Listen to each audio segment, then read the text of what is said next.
大家有没有发现，自家的猫咪有时候就像一滩液体，给它一个碗，它能倒进去；给它一个盒子，它能塞满，哪怕是一个比它身体看起来小得多的纸箱，转眼间猫咪就流进去了。这种现象在网络上被戏称为猫是液体，甚至还引发了科学家的好奇。那么猫为什么看起来像液体呢？本期我们就从流体力学、生物学和动物行为学等方面来深入揭秘这个有趣的现象，内容既科学又有趣，保证各位既能长知识，又能会心一笑。首先要回答猫为何如此柔软这个问题，我们得从猫咪的骨骼结构说起。猫科动物的灵活度可不是浪得虚名的，它们的骨骼数量和连接方式都赋予了猫惊人的柔韧性。人类一般有206块骨头，而大多数猫咪有大约230块骨头，比我们还多出20多块。这多出来的骨头主要集中在脊椎部分，猫有7块颈椎、13块胸椎和7块腰椎，人类分别是7块颈椎、12块胸椎、5块腰椎，加上尾巴有20多节尾椎骨。额外的椎骨让猫的脊柱更加纤长且灵活，活动范围远超人类。更重要的是，猫的脊椎骨之间有高度弹性的椎间盘连接，这就像在每节脊椎间装了软垫和弹簧。得益于这些弹簧垫，猫咪可以将身体从一侧扭转到另一侧接近180度。相比之下，人类最多只能左右扭转90度，左右就到极限了。想象一下，猫可以把身体弯成 U 型甚至 O 型都不成问题，这简直就像天生自带瑜伽功底。脊椎骨与骨头之间较松散的连接，使得猫在需要时能像蛇一样扭动身体而不受束缚。当您看到猫咪在地上翻滚，背部几乎贴到自己的尾巴时，不用惊讶，那就是超弹性脊柱的功劳。除了脊椎柔软，肩胛骨和锁骨的结构也是猫能任意变软的秘诀之一。我们人类的肩胛骨和锁骨是牢牢连在一起，并且连接到胸骨上的，这让我们的肩膀相对固定，灵活性有限。而猫咪则完全不同，猫的肩胛骨只靠肌肉和皮肤附着在身体两侧，并没有像人一样用骨头关节直接连接胸腔。更夸张的是，猫的锁骨非常细小，而且是浮动的，它并不直接连在其他骨骼上，而是埋在肩部肌肉中。这种独特结构意味着猫咪的肩膀就像2个可以活动的小软垫，当它需要通过狭窄空间时，肩部可以灵活地向内挤压折叠，不受骨头的阻碍。简单来说，猫没有我们那样撑开的肩膀骨架，它的身体最宽处可以大幅缩小到接近头部的宽度。或许您听过一句话，只要猫头能过，身体就能过。这绝非夸张，因为猫身上最硬的部分就是头骨，其他部分几乎都能挤压变形。当一只猫仔细地把头探进一个小洞时，它是在用头部测试孔洞的大小。只要脑袋钻过去了，柔软的身躯和灵活的肩膀便会像橡皮泥一样跟着通过。猫的胡须在这里也派上用场，胡须的长度大致等同于猫体宽。当猫的胡须能够顺利通过一个缝隙而不被过分弯折时，猫就判断自己的身体也能过去。因此，胡须就像猫咪随身携带的测量尺，帮助它评估自己能否通过某个狭小通道。举个例子，一只成年家猫头部宽度可能只有10厘米左右，它完全可以钻过一个直径10厘米出头的洞穴。这听起来不可思议，但很多养猫人都亲眼目睹过自家猫咪能从半开的小窗、柜子与墙壁的细缝，甚至门底下看似不可能的间隙里硬挤过去。有报道指出，一些调皮的猫咪甚至能钻进玻璃瓶或花瓶，只留下一条尾巴在外面摇啊摇，场面好笑又令人惊叹。总之，猫科动物那特殊的骨骼布局和柔软度，赋予了它们变身液体的基本硬件条件。从进化的角度来看，猫咪骨骼的高灵活性也是长期演化的结果。野外环境中，灵活的身体对猫科动物生存至关重要。猫是天生的猎手，需要捕捉老鼠、小鸟等灵活的小猎物，于是它们进化出了能够快速扭转、跳跃和钻洞的身手。同时，猫也是比它们更大掠食者的猎物。为了躲避危险，它们善于藏身于洞穴或树洞等狭小隐蔽处，所以能够挤进狭窄空间不仅是卖萌，更是猫在荒野中狩猎和避敌的制胜绝招。在猎捕猎物时，猫可以将身体压得贴地，很快地钻进鼠洞。在遇到天敌时，猫也能闪电般挤入岩石缝躲藏。可以说，谁能像液体一样流进更多躲藏地，谁就更有可能在大自然中活下来。这种生存优势经过千百代遗传下来，哪怕今天的家猫衣食无忧，它们依然保留着祖先赋予的液体身手。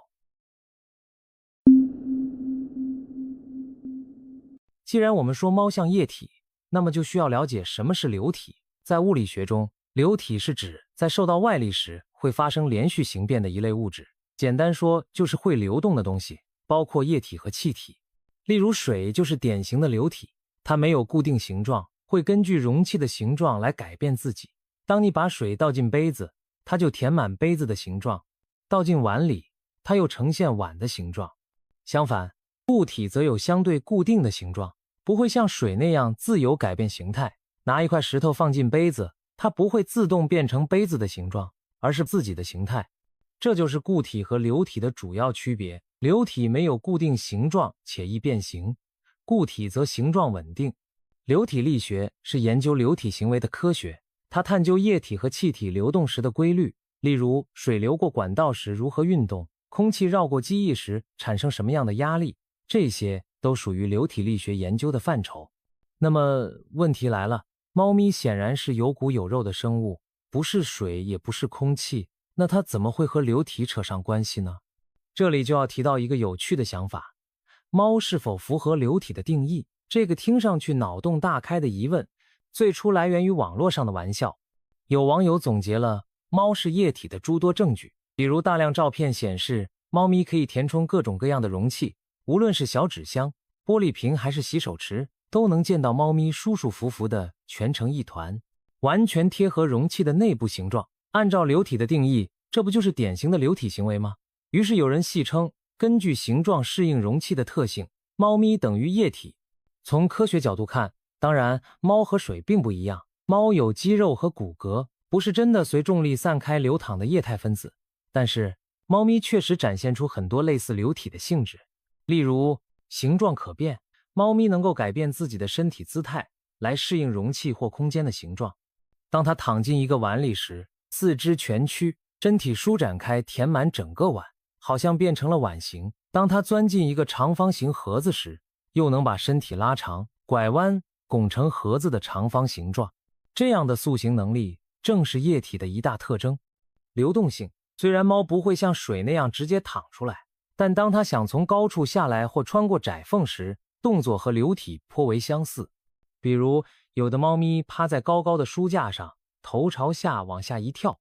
整条身体依次滑下，看起来就像一股液体从架子边缘流了下来。再比如猫通过一个很窄的缝隙时，身体先是前端通过，接着腰部柔软的一挤，最后后腿和尾巴抽丝带状跟出，这过程是不是很像牙膏从管子里被挤出来？又或者果冻慢慢流过狭窄的口子。适应容器，流体有个特点是，不论容器形状如何，都会充满容器的空间。猫也有类似本领，给它一个圆形的盆，它会蜷成一个圆团；给它一个方盒，它会缩成一个方形的猫饼，甚至提供一个三角形的盆，它都能拐出三角的弯来趴着睡。猫咪仿佛天生就是为了填满各种形状而存在的。除了这些视觉上的相似，猫的身体在力学反应上也有一点点流体范儿。举个有趣的例子，非牛顿流体是一类特别的流体。当你轻柔地对待它时，它表现得很柔顺，但你迅速用力冲击它时，它会突然变得坚硬。玉米淀粉加水做成的浆就是经典的非牛顿流体，慢慢搅动时是液态，猛地击打时会变硬。有没有觉得耳熟？猫咪简直就是生物界的非牛顿流体吗？当你温柔地托起一只放松的猫，它可能全身肌肉放松，软趴趴地从你的手臂上滑下去，身体像果冻一样塌成一团，你几乎感觉不到它有骨头的存在。可如果你突然让猫咪不爽，或者试图强行按住它，它瞬间绷紧肌肉，四肢僵硬的支撑撑开，活像瞬间从液态凝固成了一块猫板砖。不少猫主人都有过这样的体验，想把不情愿的猫塞进航空箱时，猫咪会死命伸直四脚抵住箱口，身体僵硬的像根木头，任你怎么推都塞不进去。此刻的猫就是固体状态。可一转眼，你把航空箱摆在那儿不管，它自己居然软乎乎的钻了进去，又变回液体状态了。这样的情景是不是和非牛顿流体的特性异曲同工？当然，从严格的物理定义来说，猫并不是传统意义上的液体。猫不会自发的因重力而流动，也不会像水那样把体积填满整个容器。猫还是有主观能动性，会主动调整姿势。所以我们说猫是液体，更多是一种诙谐的比喻。不过正是这个比喻引出了科学家们对猫咪液体性质的探索兴趣。毕竟科学有时也需要一点幽默和想象力来拓展思路。接下来我们看看科学界是如何认真地研究猫和流体的。说完了猫咪在物理结构上和流体的相似之处，我们再换个角度，从行为学来看，猫到底为啥这么喜欢挤进狭小空间？每个铲屎官大概都深有体会，家里的猫对各种盒子、抽屉、袋子情有独钟，甚至一个小小的纸袋、一只鞋盒都能让它乐此不疲地钻进去盘成一团。这种行为背后有哪些原因呢？安全感和生存本能。对猫来说，狭小的空间就像天然的避风港。在野外环境中，猫科动物喜欢躲在洞穴、灌木丛等窄小隐蔽处休息，因为这样可以避免天敌从背后偷袭，同时又方便守株待兔，伏击猎物。这种倾向是写进猫咪基因里的本能，即使是家养猫，也保留了这种寻求安全藏身处的行为。当猫感到紧张、不安或受到惊吓时，本能反应就是找个小空间躲起来，比如床底下、衣橱里或者沙发缝隙中。这些地方空间狭窄，三面封闭，只留一个出口，猫在里面会觉得很有安全感。它可以把自己的身体蜷缩起来，背后有依靠，不必担心有什么从身后袭击。面朝唯一的开口方向，随时观察外界的风吹草动。有行为学研究发现，当猫处于紧张环境时，提供一个隐蔽的盒子或小窝，会明显降低它们的压力水平。对于刚到新环境的新猫咪，给它一个纸箱让它藏身，能帮助它更快适应陌生环境。荷兰的一项研究就证实了这一点。在动物收容所中，新到的猫咪如果有一个盒子可以躲藏，经过1周观察，它们的应激反应和应激评分下降得更快，相比没有盒子的猫适应得更好。由此可见，小小的盒子对猫来说意味着这是我的安全堡垒，让它们内心踏实不少。温暖与舒适，狭小的空间往往更温暖舒适。猫是喜暖的小动物，它们的体温调节舒适区比人类要高一些。很多猫咪都喜欢窝在温暖的地方，比如阳光下、被窝里、电脑散热器旁，而一个合适大小的盒子或容器能够紧紧贴合猫咪的身体轮廓，减少热量散失。猫钻进盒子后，身体蜷成一团，小空间迅速被体温加热，相当于一个天然的小暖炉。对于猫来说，在这样的环境里，睡觉既暖和又有安全感，真是再舒服不过了。这也解释了为什么猫特别喜欢纸箱。纸板有一定的保温性能，加上空间狭窄保暖，猫咪在里面简直像泡温泉一样惬意。冬天时，您可能会发现猫更喜欢钻进各种箱子、小窝取暖，就是这个道理。私密与减压空间，有时候猫钻小空间并不完全是为了安全或温度，而是出于一种对私密空间的偏爱。猫是比较独立的动物，它们需要自己的领地和独处时间。当周围环境太嘈杂或者社交互动过多时，猫可能会选择躲进一个小盒子或角落，关起门来享受片刻清静。这有点类似于人类需要一个独处的房间一样。对于猫来说，盒子不仅是安全锁，也是一间放松自我的休息室。研究者观察到，当环境变化或压力增加时，猫常常主动寻求狭小空间来降低刺激，这被认为是一种自我缓解压力的行为。所以，当您看到猫咪钻进柜子不出来时，可能它只是想享受一下安静、无干扰的时光。我们不妨让它在那里安心待会儿。好奇心与游戏心理。当然，不能忽略猫咪与生俱来的好奇心和玩心。箱子、袋子这些物件对猫来说充满新奇的气味和探险的乐趣。每当家里出现一个新箱子，猫总要第一时间跳进去检阅一番，这可能和它们的狩猎本能相关，探查新环境，钻进未知洞穴，既满足了好奇，又满足了冒险的欲望。而且盒子本身也能成为猫的玩具，躲在里面偷看主人或其他宠物，然后突然跳出来。这种捉迷藏式的游戏让猫玩得不亦乐乎。许多猫奴都看过猫咪钻在纸袋里玩耍，或者互相抢占同一个箱子的滑稽场景吧。可见，狭小空间对猫而言还有娱乐功能，满足它们的好奇和玩耍需求。有趣的是，猫对这种狭小框框的执着，有时甚至让它们分不清现实与幻觉。科学家曾经做过一个著名的猫方块挑战的实验，他们在地板上用胶带贴出一个方形的轮廓，没有真正的盒子，只有一个二维的方框形状。结果呢，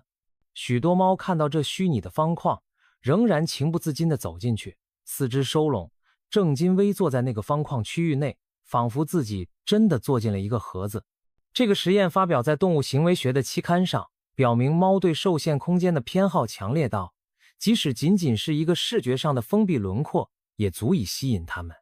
这一现象再一次验证了猫咪爱盒子的程度，只要有框我就要做，这几乎成为它们的座右铭。不管盒子是真是假，坐进去就对了。这不正是猫主子的逻辑吗？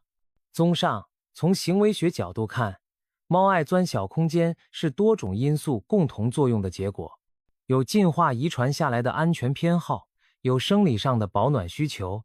也有心理上的减压和好奇驱动。总而言之，在小小的盒子里，猫找到了安全、温暖、放松和乐趣，难怪它们乐此不疲。理解了这一点，我们对猫是液体现象也就更进一步。猫选择像液体一样填满盒子，其实是内外因共同导致的自然行为。聊了这么多，大家可能想问，网络上的玩笑归玩笑，难道真有科学家严肃地去研究猫是液体这个命题吗？答案是，还真有，而且研究结果既有趣又发人深省。在科学史上，有几次关于猫咪液态行为的研究引起了广泛关注，甚至还赢得了奖项呢。2014年，一位名叫 Marc-Antoine Fardin 的法国物理学家发表了一篇脑洞大开的研究论文，探讨的问题正是猫咪究竟能不能被视为液体。他在法国里昂第7大学从事流变学研究。流变学是研究物质在不同应力和时间尺度下流动和变形性质的学科。简单来说，他平时研究的可能是比如凝胶、沥青等介于固体和液体之间物质的力学行为。这一次，他把目光投向了猫咪。Fardin 的灵感据说就来自网络上的那些搞笑图片和段子，比如证明猫是液体的15个理由之类的网帖，集合了各种猫变成液体的照片。这引发了他的思考，既然猫能适应容器形状，那从流变学角度看，猫有没有可能同时具备固体和液体的性质呢？为此，他在实验室里和文献中收集了猫咪以各种姿势待在容器里的案例照片，将猫咪的行为类比于液体在不同条件下的表现。他提出运用一个流变学中的概念戴博拉数 Deborah number 来描述猫的液体程度。戴博拉数是一个无量纲数，用来衡量材料的流动特性。基本思想是给定足够长的时间，一切物质都能流动。戴博拉数等于物质的固有松弛时间除以观测时间尺度。听起来拗口，其实可以这样理解：如果我们观察一个物体的时间很长，相对于它自身分子松弛或变形所需时间来说很长，那么这个物体会表现得更像液体。反之，如果观察时间很短，物体来不及产生形变，那看起来更像固体。例如冰雕在几小时内看似坚硬不变，但千万年后冰川会慢慢变形流动。Fardin 将这一概念借用到猫身上，他打趣地指出，猫的松弛时间可能取决于它的性情和当时状态。比如一只慵懒放松的猫，几秒钟内就摊成一团流进容器，而一只警觉的猫，也许在你短暂观察的时间里一直保持紧绷，没展现流动性。但只要你给予足够长的时间去观察一只悠闲的猫，它终究会缓缓填满容器，展现出液体特征。因此，从黛博拉数的角度，猫在短时间尺度下表现为固体，在长时间尺度下则表现为液体。这项研究虽然带有幽默性质，但还真的是正式发表在《流变学通报》上的。2017年，这项研究还荣获了当年的搞笑诺贝尔奖物理学奖。搞笑诺贝尔奖专门颁给那些让人发笑，然后引人深思的科研成果。Fardin 的猫是液体，研究正符合这一精神。乍一听令人发笑，但背后涉及的材料、科学概念和对固液边界的探讨又发人深思。颁奖典礼上，主持人戏称，这位科学家证明了猫可以同时是固体和液体，引来全场笑声。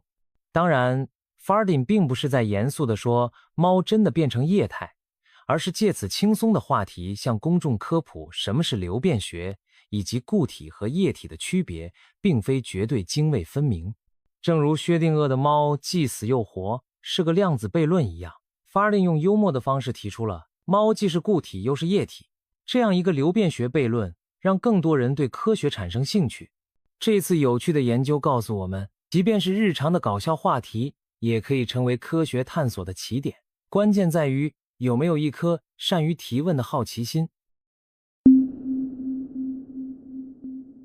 有了 Fardin 的开先河之举，后来又有科学家对猫咪的液体行为进行了进一步研究。2021年至2024年间，一些动物行为学家和认知科学家对猫穿过不同大小开口的行为进行了实验，想探究猫咪对自身身体尺寸的认知，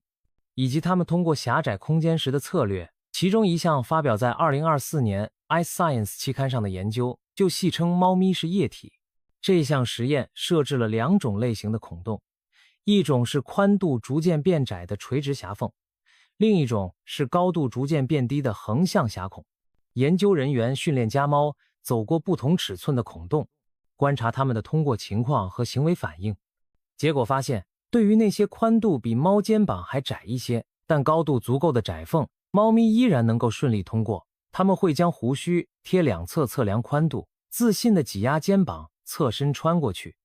过程中速度几乎不减，表现出对自己柔软性的充分信任。简而言之，窄但高的洞难不倒猫，哪怕洞比它胸部宽度略窄，它也能像液体那样便受挤过去。而面对矮而宽的洞的情况，猫的反应明显不同。当洞的高度接近猫肩膀高度，甚至更低时，猫咪在接近洞口时会放慢脚步，小心地蹲低身体，反复评估高度是否够自己钻过。许多猫在洞太矮时干脆停下来不前进了，显然认为自己撞墙无法通过。即使勉强尝试通过的猫，也都明显放慢动作，小心翼翼地匍匐而行，确保自己不会卡住。研究者据此推断，猫对于自身身体尺寸的认知是立体且精确的。它们似乎知道自己身体的厚度在竖直方向上有个极限，毕竟骨架高度不能无限压扁，肋骨和脊柱的可压缩性有限，所以在低矮开口前会谨慎对待，不像通过窄宽开口那样无所顾忌。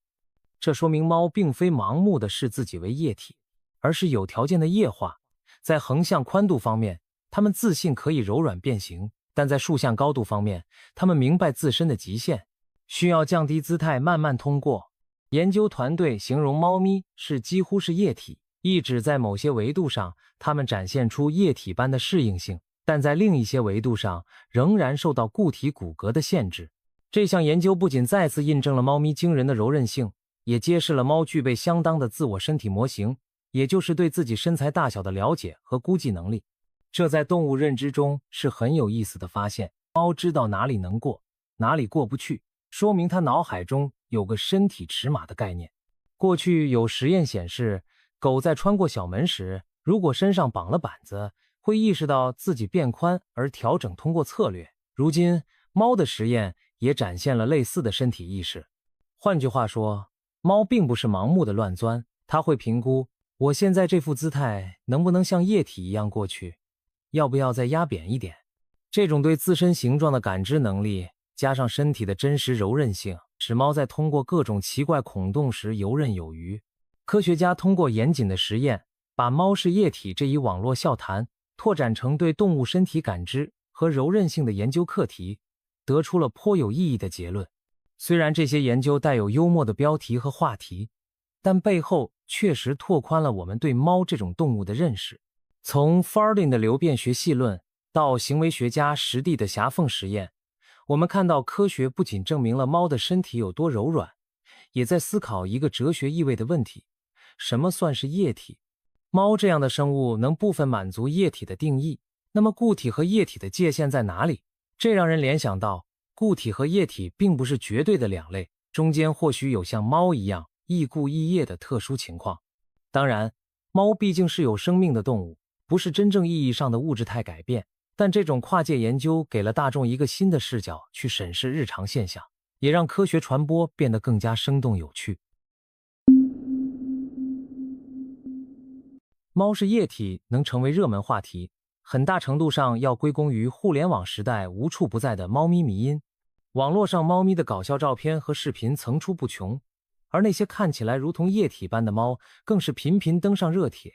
成为全球网友调侃分享的对象。在这一部分，我们就轻松一下，聊聊这些有趣的迷因案例，以及科学如何与它们碰撞出火花。还记得风靡一时的口号吗？ If it fits, I sits。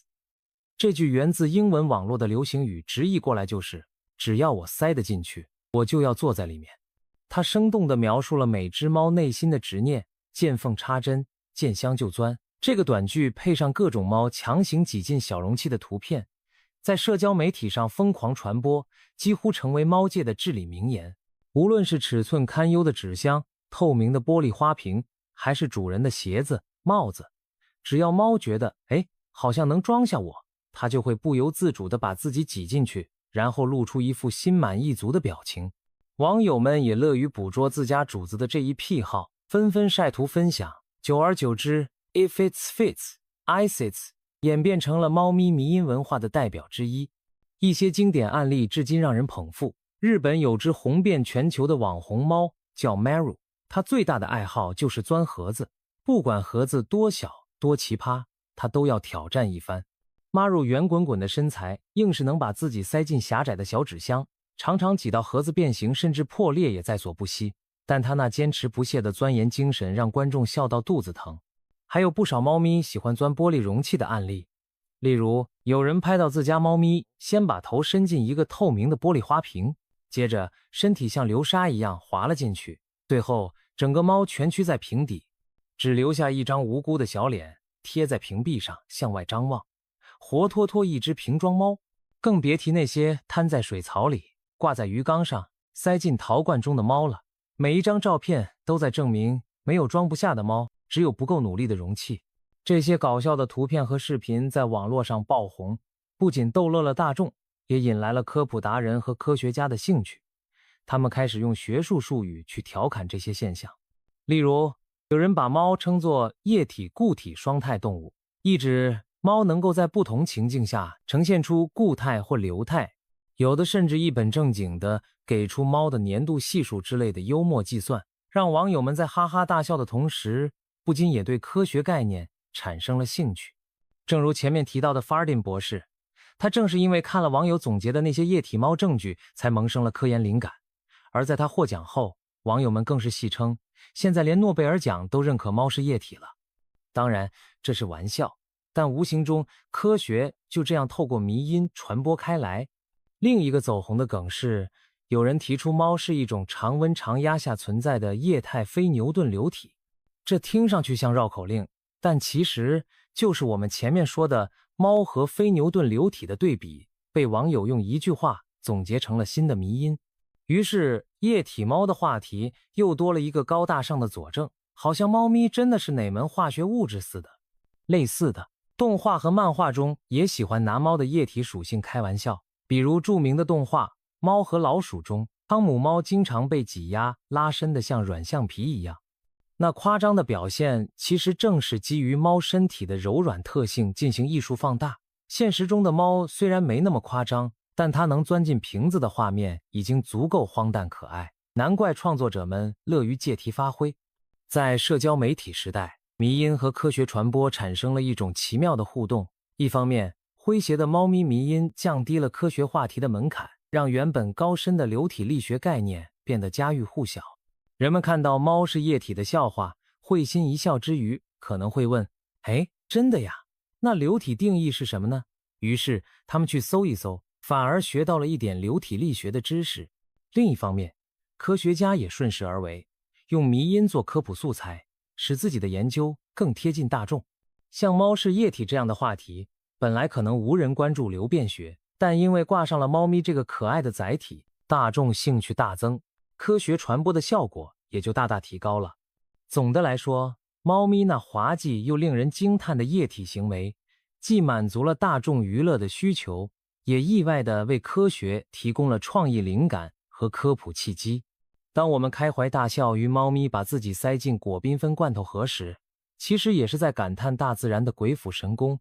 让一种小动物拥有如此独特的柔韧构造和行为偏好。科学和幽默在这里握手言欢，让原本枯燥的知识变得生动有趣，让寻常的萌宠行为也闪耀出科学的光芒。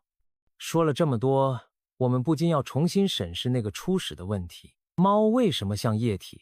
现在答案已经呼之欲出，因为猫咪拥有超乎寻常的柔韧身体结构，加上与生俱来的行为偏好，使得它们能够像液体一样改变形状，顺应容器，流进缝隙。猫的骨骼，特别是脊柱和肩胛的独特设计，是其物理上液化的基础。猫对狭小空间的钟爱和习惯，则将这种能力发挥得淋漓尽致。从物理学的比喻到行为学的解释，再到科学家的诙谐实证，我们看到液体猫并不是空穴来风，而是有理有据、妙趣横生的一个话题。当然，猫咪毕竟不是水做的，称它是液体只是一种诙谐的说法。但正是这种幽默，让更多人关注到了猫的奇妙之处。下次当您看到自家主子悠然自得地塞在一个小盒子里时，不妨想起我们今天聊的这些科学原理。您看到的不仅仅是萌态十足的一幕，也是演化赋予猫科动物的绝妙技能，以及流体力学在喵星人身上的趣味体现。希望这段轻松又科普的内容能让您对猫咪有新的认识和更深的喜爱。毕竟，无论是液体还是固体，我们都爱我们的猫主子，不是吗？